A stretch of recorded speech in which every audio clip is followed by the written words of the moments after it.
see something. I'm afraid a staff level one would be a lot like the economic impact statement that all ordinances get that says there is none. So if this is something that the committee wants, I would suggest that we would add a new subsection 2 to existing H to read something along the lines, and I will polish it somewhat, but each MSTU, MSBU advisory board shall submit an annual report to the Board of County Commissioners on that MSTU or MSBU's activities, objectives, and funding requests.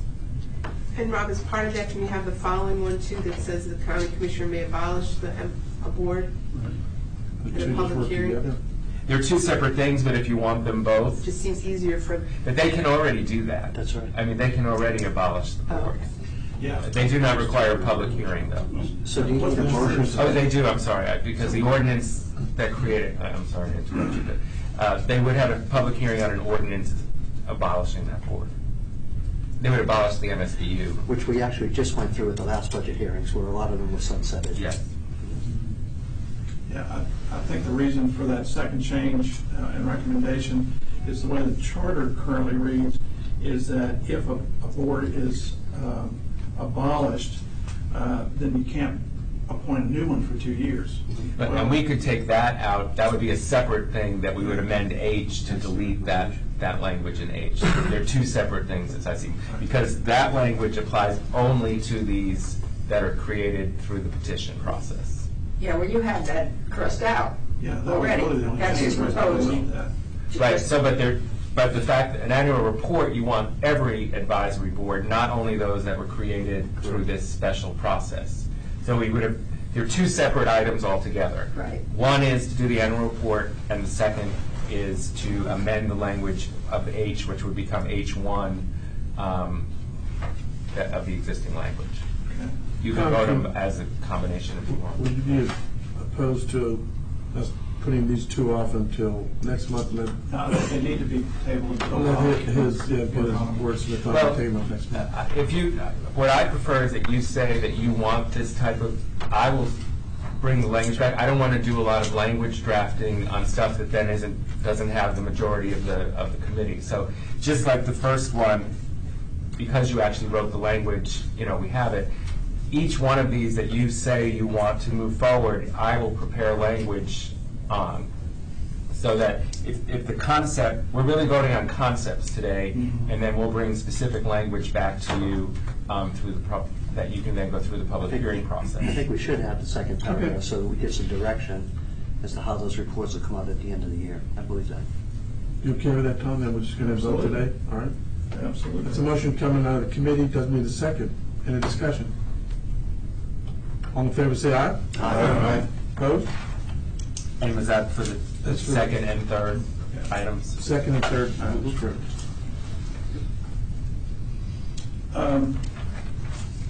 Then the last really substantive change that our committee came up, we asked a number of the same questions that many of the other committees said.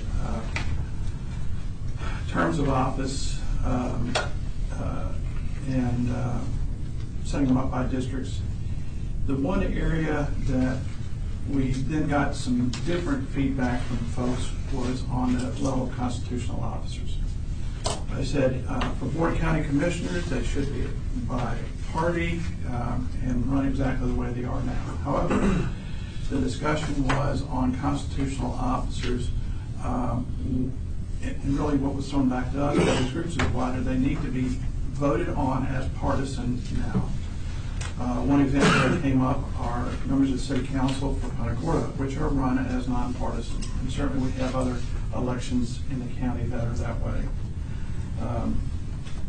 So here again, we looked at, well, what were other charter counties in the state of Florida doing right now?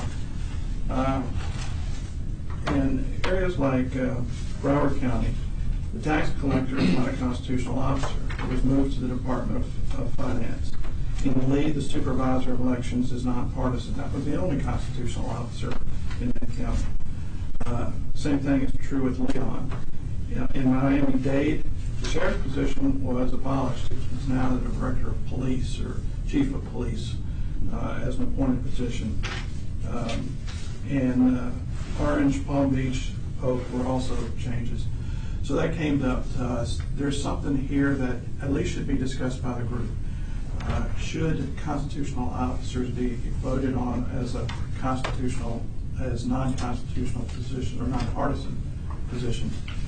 The voting that has come out tells a whole lot. In our 120-some thousand people, there are 51,000 registered Republicans, 34,000 registered Democrats, 35,000 other. So for those constitutional races that are elected and settled by primary only, you're getting less than half of the voting population participating. So again, if we're going to let people decide for constitutional officers, throw it open to the whole county. So, Frank? You'll see in our report that there was a clear definition on all elected officials that it's important that the voter knows the party affiliation. All the constitutional officers agreed with that. Paula?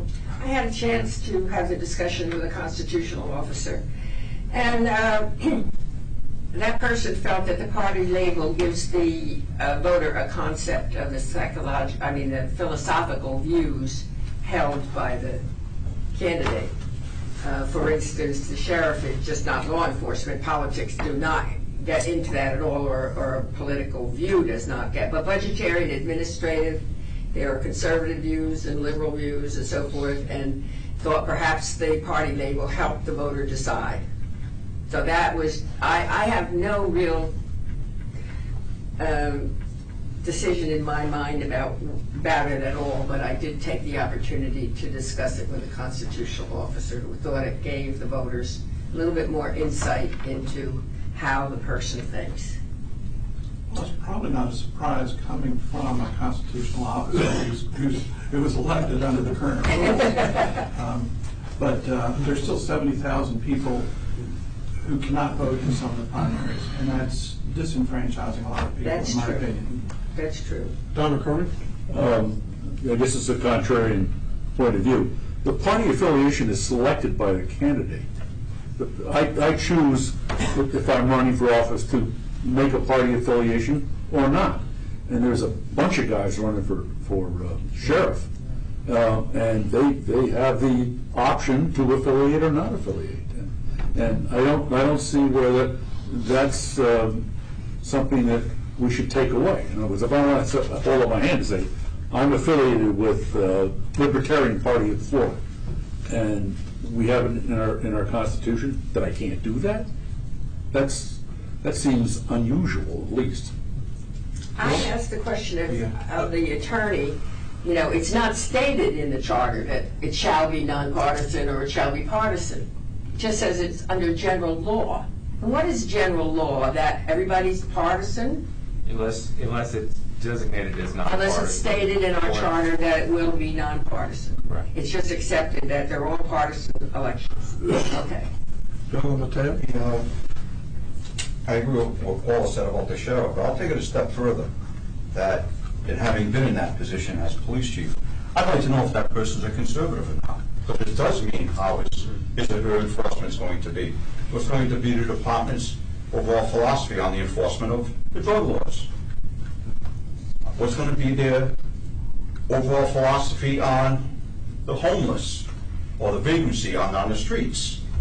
And on and on and on. Are they going to be a department that leans liberal, where they want to overlook a lot of things, or are they going to hold conservative values? I think that partisanship is important in the top cop. In addition to all the others. The other thing I want to say is, as Don had, the other thing is it broken? I mean, there's been no, it seems like this is always something that's tried by the minority. When the rules don't go to their benefit, let's change the rules. Nothing prevents people from running on the other party's ticket, a Democratic ticket. They can run for sheriff, they can run for commissioner. You talk about disenfranchising people, you're disenfranchising the people maybe that move to the county because it is a conservative county. as reflected by its registered voters. So my opinion is leave it alone.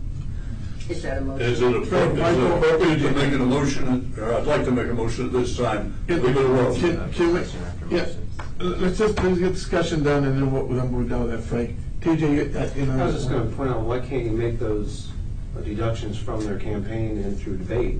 That's what I was Why does gonna it have say, to be- informed voters. And especially because there's so many gray areas now, especially within party lines, you know, and to me, the one that just stands out as a no-brainer is the supervisor election. You know, like I said, everything you've said as far as where their philosophical stance lies should be gathered from listening to them speak and watching them debate, in my opinion. Yeah, but a lot of folks don't attend a lot of the debates, and they're not going to pay much attention to that, so I think party affiliation is important for all the things that we're saying here, because that's the mindset as to how we're going to run that particular entity in the government. And a lot of folks aren't going to take the time, or don't have the time to be working, but they will look at the ballot, and that's important. Kevin? We do seem to do fine with the school board, which is nonpartisan by state statute. I mean, everyone seems to figure out the values of the candidates. We don't need an R or a D or an independent to figure out who we want to vote for school board. And I think that is applicable to this as well. Just seems to me, I mean, maybe a minor step in the right direction would be just to make the supervisor of elections nonpartisan as a beginning point. Well, my response to that is, you know, we're not talking about whether a person's going to taint elections, you know, for one party or the other. But that fellow came in with conservative views, cut the staff and cut the budget. He didn't expand the office, and he didn't ask for more money. And that's what you get when you're voting for one candidate from one party versus another. I think it is important that designation. But that was two Republicans running against each other, so it had nothing to do with party affiliation. It had to do with people identifying a person they wanted. They were both Republicans. Yeah, we obviously had a pretty good discussion on this. It's a simple thing. We're going to get the vote here, up or down, on the motion put forth by the boards and other agencies. Chairman, Mr. Tom Wrightson, and that motion is, doesn't need a second, is that the election of the office of sheriff, property appraiser, tax collector, clerk of the courts, and court supervised elections shall be nonpartisan. All in favor of that motion, raise your hand. All opposed? 1, 2, 3, 4, 5, 6, 7, 8. 8 to 4. Okay, motion fails. It was 5. 5, wasn't it 5? Is there a fifth one? We got to make sure everybody voted, so Yeah, we just let's make sure see the everybody hands again. Yeah, Against. The ones that were against. Against. 1, 2, 3. Oh, I was. 5, 6, 7. There's 7, that's right. Did you vote? I did vote. I did. You have to vote. Oh, 8, I'm sorry. And how many voted no?